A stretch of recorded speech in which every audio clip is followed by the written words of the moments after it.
my story with ITP. I live in Milwaukee, Wisconsin. I went to University of Wisconsin-Madison from 1986 to 1990, and the reason that that is important is because Dr. Tarantino was an alumni there too, and we did overlap by 2 years. So if you do the math, you might be able to do a little more investigation into his possible age. I met my wife on a blind date at college, and we've been married 15 years, and we have 4 kids, 10 and under. And 3 years ago now, started getting that bruising, just like probably most of you that have ITP in here. Pretty similar story, looked like you just took that line drive baseball right in the thigh, and I didn't know where the bruising was coming from. It goes over the winter, and you're wearing pants all the time, especially up in Wisconsin, and so it's easy to ignore. And my wife kept pushing me to go to the doctor, so finally I went in just to the family doctor.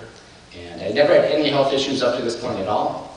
And I just thought it was probably low iron or something like that. And did the whole blood workup and everything. And my wife came home, and with the call, the night of the call, my wife, all the kids are in bed. My wife and I, my pregnant wife and I, are sitting on the couch, 9 o'clock at night, watching TV, and the phone rings. And it was, all of a sudden I look at the caller ID, and it's a doctor's office. And, they've been closed for a few hours. And I was just there a few hours before that, and it's blood work. And I just remember that moment of truth. I took that deep breath, and all right, here we go. And I answered the phone, and the doctor's first words, this is truth, he goes, "Brad, you have serious problems."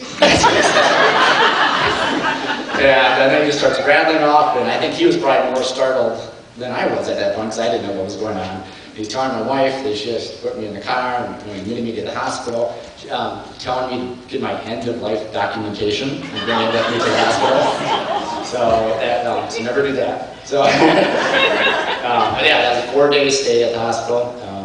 IVIG got me out of the hospital, but then it just started that series of trying to find the treatment that worked for me. With my current, with the hematologist I had at the time, we tried danazol, that didn't work. High doses of prednisone did work, but once you got down to about 60 milligrams, my counts just dropped. And then my hematologist at the time did start talking about Winrow, but she did first want to try a splenectomy. And if anyone knows about anti-D, as we've been talking about so far this weekend, you probably should have your spleen. And that's when I realized that, this is probably going to be a little bit more serious of an issue, and I need to really start taking more control, as Danielle was saying, of my health issue.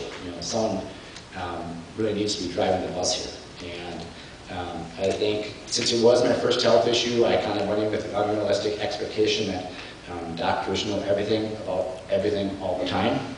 And we're talking about ITP being fairly rare.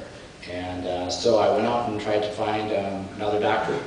And as many of you have probably, I discovered that a lot of they're oncologists first, and then hematologists also. The way I describe it is the money's in the cancer, not in the blood.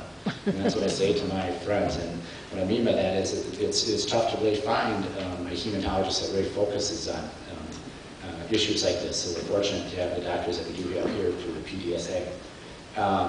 Milwaukee does have a big research center, our teaching hospital, and I was able to hook up with a doctor there. And so I left my other doctor and went to this new doctor at this teaching hospital, and just had a little color to the story. A couple things that happened there was, Dr. Tarantino mentioned, this is obviously ITP's diagnosis by elimination. Well, at this hospital, I had all the blood workup done, and it took 32 vials of blood for all the lab work that had to be done. They didn't even think my vein would last that long, and it did, but it did. And the other thing it did was, Dr. James Russell spoke this morning about platelet survival study, and that's where basically they took the platelets out of me and radiated them and put them back in, and then I just sat on a flatbed scanner for 20 minutes a day for the next 5 days. And from that, we discovered 2 things. One is platelets typically survive for 7.7 days or something like that. Mine were surviving for 3.3. And also just realized that it's probably not my spleen that's destroying the platelets. So that was another option then that's most likely out the window. And to be very transparent, at this point is when things started to get scary for me. Unfortunately, my wife and I, we have very strong Christian faith, and we had a lot of friends that supported us just through prayer at that time. And the whole game, it seemed like with ITP at the time, was there's like half a dozen options for you, and each one just seemed to be about 2/3 effective. But I was kind of going through those options and running down to the last couple here, and so it was getting a little concerning. But we did try then the anti-D, the Winrow, and I'm very, very fortunate that it does work for me. The way I describe Winrow to my friends and family is that most of the treatments up until that point were trying to suppress my immune system, but that wasn't working. And so Winrow is a little different. It almost tricks or fools my immune system. My immune system is still kind of raging out of control, but it's marking, as Dr. Tarantino said, the red blood cells for destruction.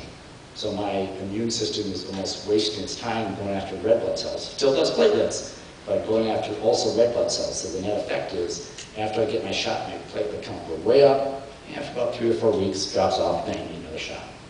And so I've been on that routine for over 2 years. I'm sure that's way too simplistic of an explanation of how Winrow works, but the way I try to communicate it to my friends know.